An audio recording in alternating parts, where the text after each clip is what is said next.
Hello, ici ce soir c'est ambiance coup de tonnerre, fossé qui déborde, route inondée. Alors la petite vidéo elle va se faire dedans. Je voulais vous poser cette petite question. Est-ce que vous n'avez jamais entendu cette petite phrase? C'est rien mon chéri, ça va passer. Je suis sûre que vous l'avez déjà entendu. Dites-moi-le en commentaire, j'ai hâte de vous lire. Cette petite phrase, vous savez, que l'on entend fréquemment dans les crèches, dans les écoles, au sein des foyers, même quand on va se balader dans les parcs en ville et qu'on est proche des aires de jeu. Mais voyons, mais c'est rien mon chéri, ça va passer. Ok?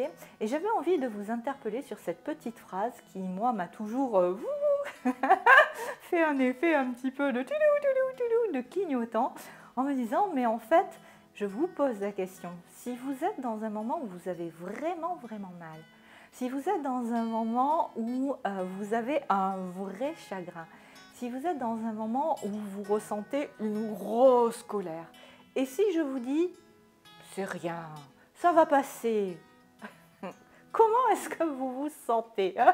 Dites-moi en commentaire, j'ai hâte de vous lire. Est-ce que vous vous sentez compris? Est-ce que ça apaise votre colère, votre tristesse ou votre douleur? Je vous pose la question. Il y a de fortes chances que vous me répondiez que bof bof. Ok, et effectivement, c'est bof bof. Et oui, parce que à ce moment-là, quand on est traversé par une douleur forte, un gros chagrin ou une forte colère, on a besoin avant tout d'être compris et d'être reconnu dans le fait que ce que l'on ressent est juste. Alors quand on dit « Ah, un petit chat qui est passé derrière, il y en a un autre qui dort à côté, et oui, il pleut des trombes d'eau dehors, donc tout le monde est à la maison. » Donc quand on dit c'est rien, t'as pas mal, ça va passer, on est en train de dire à la personne ou à l'enfant, ce que tu ressens n'est pas vrai.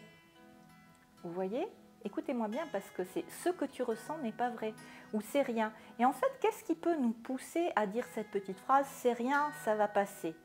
Est-ce qu'au bout du compte, ce n'est pas une phrase que l'on se dit pour se faire du bien à soi? Je sais que ça va interpeller certaines oreilles ce que je suis en train de dire, dans le sens où on est peut-être soi-même mal à l'aise avec la colère de l'autre, avec la tristesse de l'autre, avec la douleur. Et quelle est votre propre relation avec la colère, avec la tristesse, avec la douleur? Et peut-être que certaines fois, quand on est si pressé que ça de faire passer l'émotion à l'autre, qu'il l'évince, ou en tout cas de trouver une stratégie pour faire distraction, c'est peut-être que parfois, observez ça et dites-moi ce que vous en pensez en commentaire, soi-même, au bout du compte, on n'est peut-être pas si à l'aise que ça avec nos propres émotions, ok? Mais souvenez-vous que quand on dit à quelqu'un qui est traversé par une vraie douleur, un vrai chagrin, une vraie colère, c'est rien, ça va passer, c'est comme si on lui disait ce que tu ressens n'est pas juste.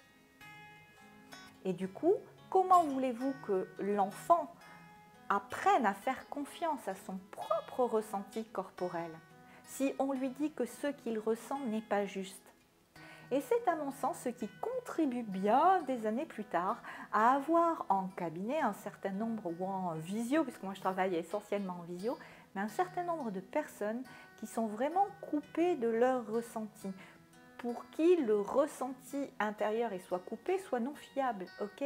Donc apprenez quand un enfant tombe, il se fait mal, vraiment, il a eu peur, il se fait mal, commencez par lui dire, bah t'es tombé, t'as eu peur, je comprends, et après vous pouvez lui dire, on va s'en occuper, on va se soigner, tu vas voir, ça va passer. Mais commencez à prendre le réflexe d'abord de reconnaître l'émotion qui est là. De la même façon que vous avez quelqu'un à côté de vous qui est en colère. Et je me souviens d'une de mes clientes, enfin quelqu'un qui était avant une voyageuse qui est devenue une cliente et puis une amie maintenant, une fois où on se baladait en voiture et où elle était en train de maugréer dans tous les sens et je l'ai regardée et je lui dis « T'es en colère ?» Mais il y a eu un temps d'arrêt et elle m'a dit bah oui, je suis en colère. Ok, donc du coup, ça a créé un espace où elle a pu poser et déposer et s'autoriser à vivre en fait sa colère aussi. Donc permettez à l'autre, en nommant l'émotion que vous observez chez l'autre, nommez-la. Voilà, permettez à l'autre de ressentir ce qu'il ressent. Ok, nommez l'émotion simplement. Ok, tu es en colère, tu es triste, tu es joyeux, tu as eu peur, tu as mal. Voilà, commencez par là et dire ok, je comprends, on va s'en occuper. Après, vous pouvez effectivement rassurer, etc. de toutes les façons. mais commencez par permettre à l'autre de lui dire que ce qu'il ressent, il a le droit et que ce qu'il ressent est juste.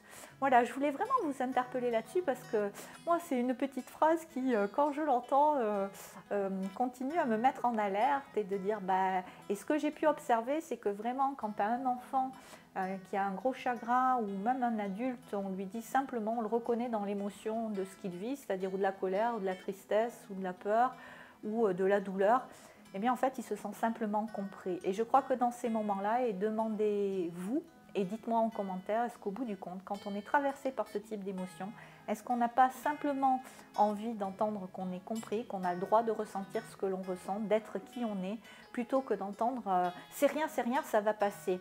Et vous voyez, ce réflexe, c'est vraiment lié à la fois, je pense, vous me direz, moi ce que j'ai observé en tout cas, c'est que c'est une stratégie en fait pour essayer de détourner l'attention de ce qui fait mal.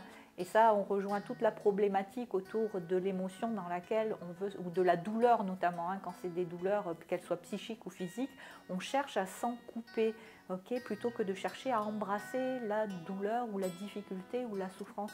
C'est toujours l'amour qui est clé en fait. C'est vraiment la compréhension, la compassion, l'empathie qui sont vraiment des vecteurs d'apaisement, de détente, de soulagement, et qui rassure, c'est l'empathie. Soyez empathique, ça veut dire que vous comprenez l'autre et ce que peut ressentir l'autre. Mais pour développer l'empathie envers l'autre, il faut déjà, et c'est la base, que vous appreniez petit à petit à la développer beaucoup aussi à l'intérieur de vous, pour ce qui vit à l'intérieur de vous. Voilà, c'était le message du jour à l'intérieur, près du feu de cheminée. Je vous embrasse et je vous dis à demain pour une nouvelle vidéo. Bye bye!